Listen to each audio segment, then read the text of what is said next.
سکھائے کس نے اسماعیل کو آداب فرزندی۔ 10 ذی الحج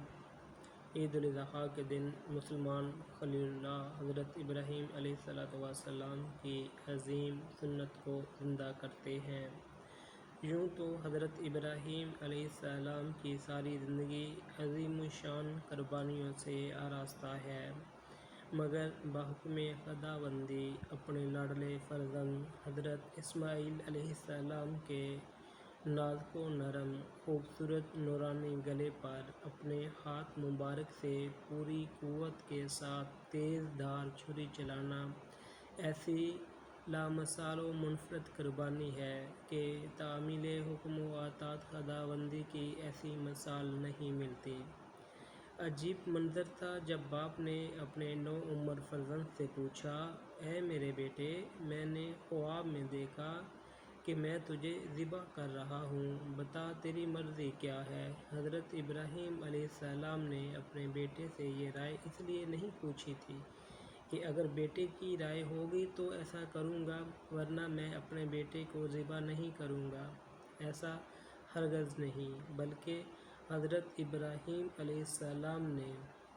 رائے اس لیے پوچھی تھی کہ یہ معلوم ہو جائے کہ اللہ کے حکم کے بارے میں بیٹے کا تصور کیا ہے۔ حضرت اسماعیل علیہ السلام کی فرما برداری دیکھیے، وہ بیٹا بھی تو کوئی عام بیٹا نہیں تھا، وہ بھی آخر خلیل اللہ کا فرزند ارجمند تھا۔ اگر باپ خلیل اللہ کے مرتبے پر فائز تو بیٹے کے سر پر بھی ذبح اللہ کا تاج سجنے والا تھا، کیونکہ حضرت ابراہیم علیہ السلام کی صلب اطہار سے آقائے دو جہاں تاجدار انبیاء شفیع حضرت محمد مصطفیٰ صلی اللہ علیہ وآلہ وسلم اپنے نور مبین سے اس جہان کو دائمی روشنی سے منور کرنے والے تھے، اس لیے وارث نبوت نے بھی اطاعت کی حد کر دی۔ آپ علیہ السلام نے اپنے باپ کے آگے سر کو جھکا دیا اور یہ بھی نہیں پوچھا کہ ابا جان، مجھ سے کیا جرم سرزد ہوا ہے، میری خطا کیا ہے جو آپ مجھے موت کے حوالے کرنے جا رہے ہیں؟ قربان جاؤں اس بیٹے پر جس نے نہایت عاجزی و انکساری سے اپنے باپ کے آگے گردن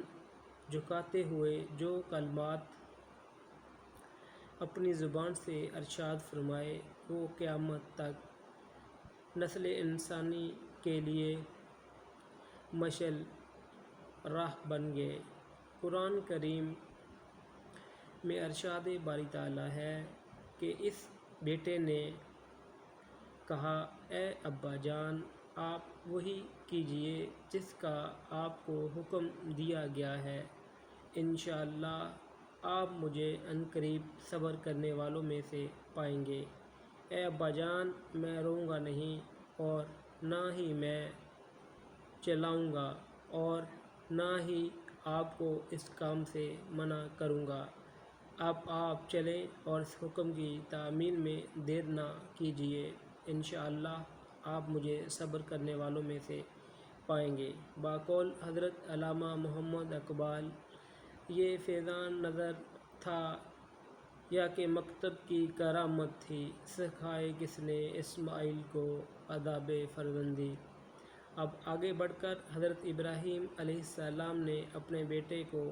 پیشانی کے بل لٹا دیا اور حضرت اسماعیل علیہ السلام نے اللہ تعالیٰ کے عشق میں اپنی گردن مبارک زمین پر رکھ دی اور باپ نے چھری کو چلانا شروع کیا تو آسمان دنیا کے فرشتے پہلی دفعہ اطاعت خداوندی اور تسلیم و رضا کا یہ عالی شان منظر دیکھ کر ششدر رہ گئے۔ قریب تھا کہ چھری چل جاتی، لیکن اللہ کریم کی طرف سے ندا آئی، اے ابراہیم، تم نے خواب کو سچ کر دکھایا، یہ ایک بڑی آزمائش تھی، تم اس میں کامیاب ہوئے، اور اللہ تعالیٰ نے جنت سے حضرت اسماعیل علیہ السلام کے بدلے قربانی کے لیے ایک دمبا بھیج دیا، اور یوں یہ سنت ابراہیمی قیامت تک ہر صاحب استطاعت پر واجب کر دی گئی۔ حضرت زید بن ارقم رضی اللہ تعالی عنہ فرماتے ہیں کہ صحابہ کرام رضی اللہ تعالی عنہ نے عرض کیا، یا رسول اللہ صلی اللہ علیہ وآلہ وسلم، یہ قربانی کیا ہے؟ آپ صلی اللہ علیہ وآلہ وسلم نے فرمایا، یہ تمہارے باپ حضرت ابراہیم علیہ السلام کی سنت ہے۔ انہوں نے عرض کیا کہ یا رسول اللہ صلی اللہ علیہ وآلہ وسلم، اس میں ہمارا کیا فائدہ ہے؟ آپ صلی اللہ علیہ وآلہ وسلم نے فرمایا، تمہارا فائدہ یہ ہے کہ تمہیں قربانی کے جانور کے ہر بال کے بدلے میں ایک نیکی ملے گی۔ انہوں نے پھر عرض کیا، یا رسول اللہ صلی اللہ علیہ وآلہ وسلم، اون کا کیا حکم ہے؟ آپ صلی اللہ علیہ وآلہ وسلم نے فرمایا، اون کے ہر بال کے حوض میں بھی آپ کو ایک نیکی ملے گی۔ مشکوٰۃ الشریف۔ حضرت عبداللہ بن عمر رضی اللہ تعالی عنہ سے اللہ تعالیٰ سے روایت ہے کہ حضور نبی کریم صلی اللہ علیہ وسلم نے مدینہ منورہ میں 10 سال قیام فرمایا اور ہر سال قربانی کی۔ حضور اقدس صلی اللہ علیہ وسلم نے فرمایا کہ قربانی کے دن کوئی نیک عمل اللہ تعالیٰ کے نزدیک قربانی کا خون بہانے سے بڑھ کر محبوب اور پسندیدہ نہیں۔ ترمذی، ابن ماجہ۔ ہمیں چاہیے کہ عید الاضحیٰ کے ایام میں پورے ذوق و شوق کے ساتھ سنت ابراہیمی زندہ کرتے ہوئے اللہ تعالیٰ کی راہ میں قربانی کریں اور عید الاضحیٰ کی خوشیوں میں غربا و مساکین اور محتاجوں کو بھی شامل کریں اور رسمی رکھ رکھاؤ کو بلا طاق رکھتے ہوئے غریب لوگوں کو بھی گلے سے لگائیں گے، کیونکہ سچی خوشی تو وہی ہے جو آپ کو رد عمل کے طور پر ملے، اور جب کسی دکھی، غریب، کمزور کو سینے سے لگایا جاتا ہے تو اس سے یقیناً مسرتوں میں اضافہ ہوتا ہے۔ دعا ہے کہ اللہ تبارک تعالیٰ